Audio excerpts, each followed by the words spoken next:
এটা যদি আমরা ঠিক সবাই মিলে কাজ করি এবং উপজেলা মহানগরের কর্মকর্তাকে আমরা সহযোগিতা করি, তাহলে অবশ্যই আমরা উপজেলা থেকে জেলা, জেলা থেকে বিভাগ থেকে আমরা এগিয়ে নিতে পারবো। ধন্যবাদ।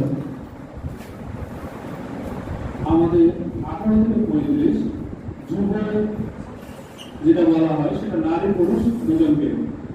আমাদের যুব বলতে নারী পুরুষ আমরা দুজনকে বুঝি। এ পর্যায়ে আমাদের উপজেলা নির্বাহী অফিসার, সুযোগ্য নির্বাহী অফিসার মুজিবুর সাহেবকে সংক্ষেপে কিছু বলার জন্য অনুরোধ করব।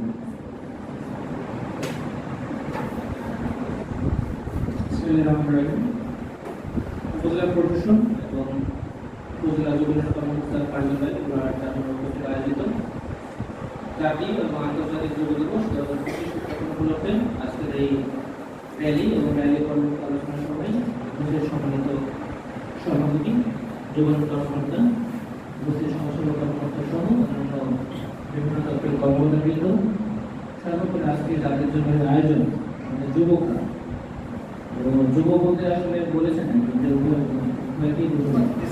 যুবতীরা, তবে আমি যুবতীদেরই বা মহিলাদেরই বিষয়ে অংশগ্রহণ দেখতে পাচ্ছি। যুবকদের আসলে আরো অংশগ্রহণ দরকার ছিল।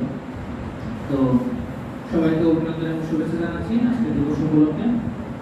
আজকে দিবসের প্রতিবাদ্য আমরা শুনেছি যে প্রস্তুতি নির্ভর যুবকদেরকে নিয়ে আমাদের এগিয়ে যেতে হবে এবং আমাদের এই এগিয়ে যাওয়ার ক্ষেত্রে মানে বহু পাক্ষিক অংশীদার বলতে কি সকল স্টেক হোল্ডার যারা আছেন, এই সব স্টেক হোল্ডার যারা অন্যান্য পক্ষ আছেন, সকল পক্ষের অংশীদারিত্বের মাধ্যমে আমাদের আসলে দেশটাকে উন্নয়ন করতে হবে এবং উন্নতি করতে হবে। এছাড়াও আমরা গত বছরের জুলাই যে আন্দোলন দেখেছি 24 সালে জুলাই আন্দোলনে কিন্তু সবচেয়ে অগ্রণী ভূমিকা পালন করেছে আমাদের এই যুবকরাই।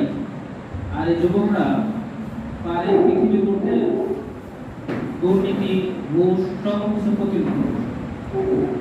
এখানে আসিফ মাহমুদ সজীব উপদেষ্টা আমাদের বলেছেন যে জুলাই আন্দোলনের সময় মানুষ ভীষণ উজ্জীবিত ছিল, অনেকে ক্ষুধার্ত অবস্থায় এবং পায়ে গুলিবিদ্ধ হয়ে এই আন্দোলনে অংশ নিয়েছেন। যারা লড়েছেন তাদের কাছে মারণাস্ত্র দূরের কথা, প্রাথমিক প্রশিক্ষণও কিন্তু ছিল না, তারা ট্রেনিং প্রাপ্ত ছিল না, কিন্তু তারপরে তারা একটা বড় শক্তি, যে গতি করে একটা গড়ে ওঠা শক্তিকে কিন্তু খুবই অল্প সময়ে আমি বলবো মোটামুটি ফেলে দিতে সক্ষম হয়েছে বা ধ্বংস করতে সক্ষম হয়েছে। এটা সম্ভব হচ্ছে যুবকদের শক্তির জন্যই। হ্যাঁ, যুবকরা সামনে ছিল, তাদের সাথে অন্যান্য জনতা ছিল, গার্ডিয়ান ছিল, সাধারণ মানুষ ছিল, সবারই সহযোগিতা ছিল, কিন্তু নেতৃত্বে কিন্তু এই যুবকরা ছিল। তো এই যুবকরা যদি এগিয়ে আসে এবং আমাদের সরকার থেকে যে সমস্ত সুযোগ সুবিধা দেওয়া আছে, ঋণের ব্যবস্থা করা আছে, আমি আশা করি যুব সাহেবের মাধ্যমে অনেকগুলো ঋণ বিতরণ করেছি এবং তাদের এই ঋণগুলো বেশিরভাগই ফার্মের বিভিন্ন কাজে, মহিলাদের বিভিন্ন আত্মকর্মসংস্থানমূলক কাজে ঋণগুলো বিতরণ করা হয়েছে। তো আমি আশা করি যে এই ঋণগুলো নিশ্চয়ই তারা এই যে